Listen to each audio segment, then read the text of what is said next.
नमस्कार, मैं हूं अनु और आप देख रहे हैं अमेठी नहीं सोच। आज हमारी मौजूदगी मिल्कीपुर में है, तहसील में, जो कि लगातार आप जान पा रहे होंगे कि यहाँ पे उपचुनाव होने वाला है। लोकसभा चुनाव खत्म हो चुका है और उपचुनाव होने वाला है। यहाँ पे बीजेपी और सपा, जिस तरीके से कहा जाता है कि या तो यहाँ पे सपा निकलने वाली है या तो बीजेपी, क्योंकि लगातार यहाँ से अवधेश पासी जी की चर्चा हो रही है और एक तरफ गोरखनाथ जी की चर्चा हो रही है। लगातार कहा जा रहा है कि गोरखनाथ जी यहाँ से बीजेपी कैंडिडेट चुने जाएंगे, लेकिन अभी ऐसा कयास लगाया जा रहा है। फिलहाल के लिए अभी ये नहीं पता चला है कि यहाँ से कैंडिडेट कौन होने वाला है। फिलहाल के लिए भी 1.5 महीने बाकी हैं यहाँ पे उपचुनाव होने के लिए। फिलहाल के लिए यहाँ पे हम तहसील में मौजूद है और आज हम एडवोकेट से बात करेंगे कि किस तरीके से यहाँ पे राजनीति चल रही है और किसका पलड़ा की बार फिर से भारी होने वाला है।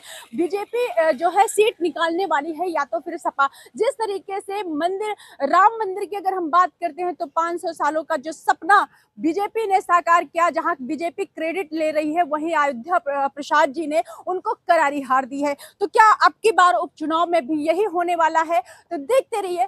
अमेठी से अनु मिश्रा की रिपोर्ट। नमस्कार। ना वो व्यस्त हैं, आराम तलब हो गए हैं। इससे पहले नवाब लोग थे, वैसे लल्लू सिंह थे।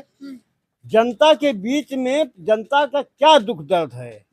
कभी उन्होंने मोदी से कहा कि भाई आपने घोषणा किया था कि हम जानवर हटा देंगे, याद दिलाया। सांसद थे, बतौर सांसद यहाँ का प्रतिनिधि होने के नाते इनको वहाँ कहना चाहिए था कि माननीय प्रधानमंत्री जी आपने भी ये घोषणा किया था और हमारे कार्यकर्ता बहुत शिकायत करते हैं जानवर का। तो ये मूर्ख है, उनके खिलाफ सही बात कहने के लिए डरते थे।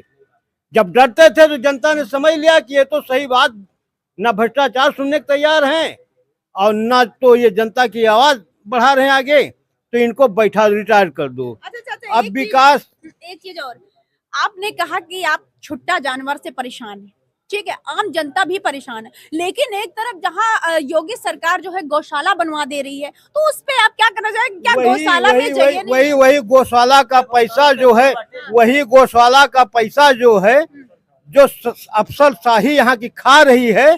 माननीय लल्लू सिंह सांसद थे या कई 10 साल सांसद लगातार थे, कभी उन्होंने देखा कि यहाँ जानवर कैसे आते हैं? बाहर से छुट्टा खाते हैं तो मोटे तगड़े, यहाँ आकर जो है हाड़ी दिखाई पड़ता। कभी उन्होंने किसी गौशाला का निरीक्षण किया? कभी कोई निरीक्षण नहीं किया। तो हम लोग जैसे जिस बीमारी से ज्यादा लोग परेशान होते हैं, जैसे भ्रष्टाचार से, बेरोजगारी से, महंगाई से, जितने ज्यादा लोग परेशान थे सारे लोग इकट्ठा हो गए।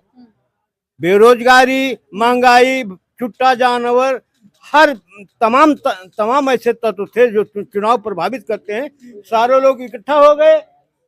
माननीय लल्लू सिंह को रिटायर कर दिया, विकल्प में अवधेश जी दिखाई पड़े।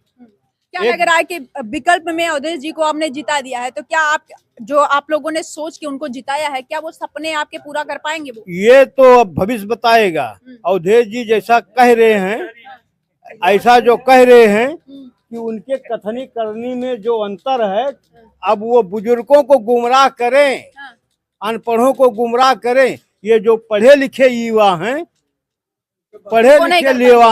इनको गुमराह, जैसे तहसील में जो वकालत करते हैं वो समझें कि गांव के समाज के क्रीम आदमी विद्वान हैं।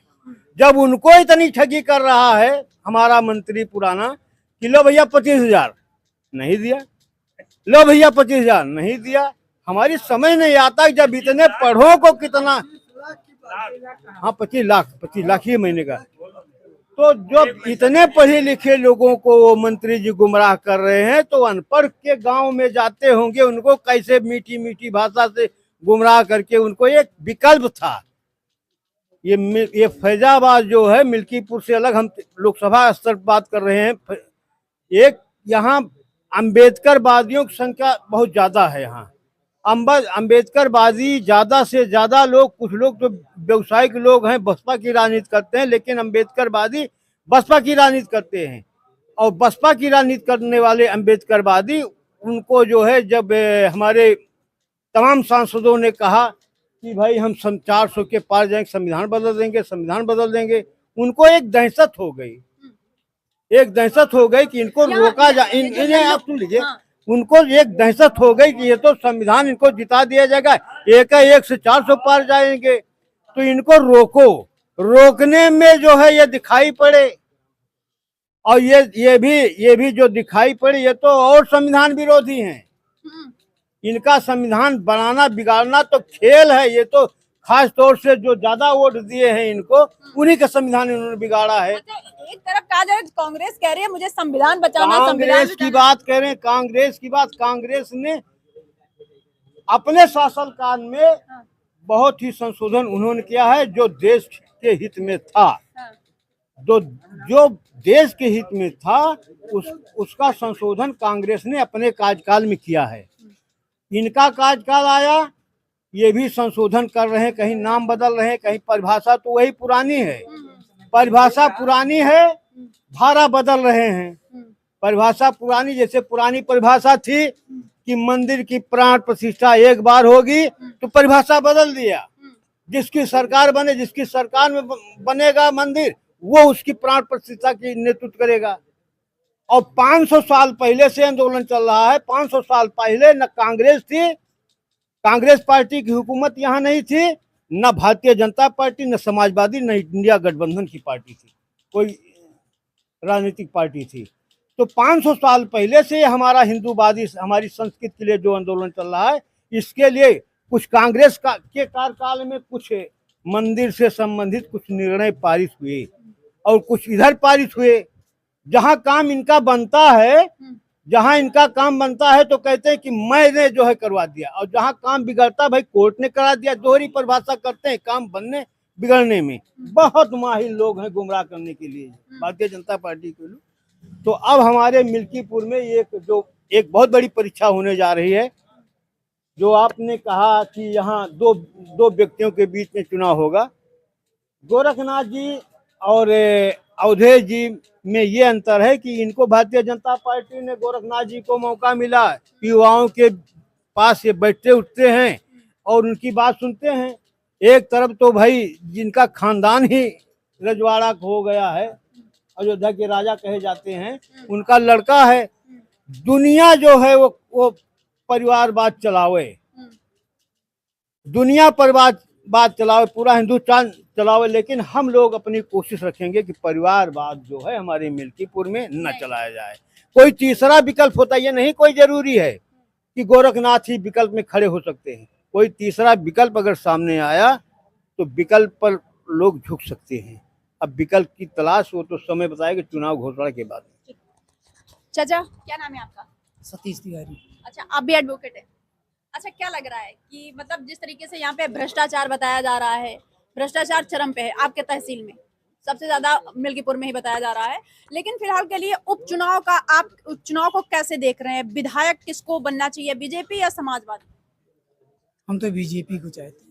बीजेपी क्या, आप क्यों चाहते हैं? लोग कहते हैं कि बीजेपी के उसमें भ्रष्टाचार है, ठीक है, और जिस तरीके से काम नहीं हो पा रहा है, आप खुद ही बता रहे हैं, आपके साथी लोगों ने ही बताया, तो उस पे आप क्या कहना चाहेंगे? कुछ बदलाव होना चाहिए, नहीं बदलाव होना चाहिए? स्थानीय स्तर पे भ्रष्टाचार तो व्याप्त है, इसको इनकार नहीं किया जा सकता है, परंतु हम लोकल बॉडी पे न जा करके हम मूल पे जाते हैं। जैसे योगी और मोदी केंद्र सरकार, इनकी जो पॉलिसियां हैं, इनकी जो नीतियां हैं, ये भ्रष्टाचार मुक्त करने की तरफ बढ़ रही हैं। जैसे इलेक्ट्रॉनिक युग आ गया है, कंप्यूटर युग आ गया है, तमाम ऐसी जो है अब कार्य जो है किए जा रहे हैं जिससे भ्रष्टाचार उससे कम होगा। जैसे जैसे अधिकारी और कर्मचारियों से जो है हाथों से छीन करके जो है इलेक्ट्रॉनिक माध्यम से काम हो रहा है, तो वो जो है भ्रष्टाचार। अब जैसे ले लीजिए, एक समय में राशन कार्ड भ्रष्टाचार एक बड़ा हम उदाहरण देते थे। 2017 के पहले, योगी जी के पहले, जब जो है ये राशन कार्ड था, तो हम अपनी गांव सभा की बात करते हैं, कम से कम 100 ऐसे कार्ड परिवारों के थे कि जो वो परिवार नहीं था। कम से कम एक परिवार में 5 लोग ले लीजिए और 100 परिवार कार्ड ले लीजिए 500 लोगों का, यानी 500 यूनिट जो है अनाज कहाँ को जाता था? अधिकारी और अंतिम पायदान कोटेदार के बीच में जाता था। योगी अपने मतलब 17 में बैठते ही इनकी निगाह भ्रष्टाचार के रूप में, एक उदाहरण दे रहे, तमाम ऐसे गिनाएंगे, तमाम उसने काम कम करने का प्रयास किया है। ये उसने कम किया। 100 कार्ड अचानक मेरे यहाँ का कोटेदार, ऐसे पूरे उत्तर प्रदेश के कोटेदार किए होंगे, इसमें दो राय नहीं है। आनन फानन में सारे जो है जितने फर्जी कार्ड थे उसको जो है समाप्त किया। अब 500 यूनिट जब अनाज मेरे गांव को और आएगा और गरीबों को लाभ मिलेगा कि नहीं मिलेगा।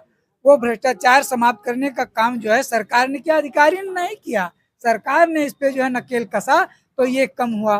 तमाम ऐसे हैं, तमाम चीजों के जो है इसे काम किया गया। भ्रष्टाचार सरकार कम करें, लेकिन यहाँ अधिकारी जब तक हैं ये एकदम कंठ एक मुक्त होकर के जो है भ्रष्टाचार में लिप्त हैं। बेचारे योगी अकेले क्या करें, इनके हाथ हैं। हाथ जब गड़बड़ हो जाते हैं, क्या इन हाथों को जो है यही सब से जो है उनको काटना होगा, नासूर होने लगे इन लोगों को काटना होगा। अच्छा ठीक है, उपचुनाव के बारे में आप क्या चाहते हैं, किसको होना चाहिए?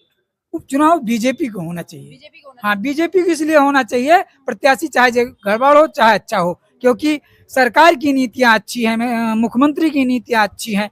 जब पॉलिसी सरकार की नीतियां अच्छी होती हैं तो विधायक और स्थानीय उस पर जो है छिटपुट व्यक्तिगत हो सकता है नुकसान हो जाए, लेकिन सार्वजनिक रूप में हित होगा। सड़कें आएंगी तो सार्वजनिक रूप में आएंगी, कोई काम होगा, बिजली आएगी जो है सार्वजनिक रूप होगा, कोई भी काम हो तो सार्वजनिक रूप में। व्यक्तिगत हो सकता है मेरा नुकसान हो सकता है। चाचा क्या लग रहा है, उपचुनाव में किसको होना चाहिए, बीजेपी या सपा को, किसको देखना चाह रहे हैं आप? मैं बीजेपी को देखना चाहता हूँ, बीजेपी को आप काहे देखना चाह रहे हैं? इसलिए कि इनकी नीतियां स्पष्ट है, भ्रष्टाचार पर लगाम लगा रही है। और मैं तो संघ परिवार से हूँ, और यहाँ के प्रशासन जो है विधायकों सांसदों का जो है नकेल नहीं कस रही है। अगर वो इन पर इनके भ्रष्टाचार का मुद्दा उठाती सदन में या सरकार से बताती तो इतना भ्रष्टाचार न बढ़ता। ये चाचा क्या लग रहा है आपको, सपा आना चाहिए बीजेपी? बीजेपी आएगी। बीजेपी आएगी जी। कह रहे, कहा बीजेपी को देखना है, बाबा गोरखनाथ को देखना चाह रहे हैं? अब चाहे जो प्रत्याशी है बीजेपी जीतेगी, हाँ, only लेकिन BJP से। योगी को यहाँ पर ध्यान देना होगा कि तहसील में भ्रष्टाचार बहुत तेजी से है। भैया क्या लग रहा है, जी जिस तरीके से सपा और बीजेपी दो ही पार्टी दिख रही हैं मिल्कीपुर में, जी। क्या लग रहा है किसको आना चाहिए? यहाँ से अजीत प्रसाद चुनाव जीतेंगे। हाँ, जिस आप तरीके से जो है आप लोगों ने देखा अभी ये मिल्कीपुर जो है विकास चाहता है। ये किसी धर्म, किसी मंदिर, किसी मस्जिद की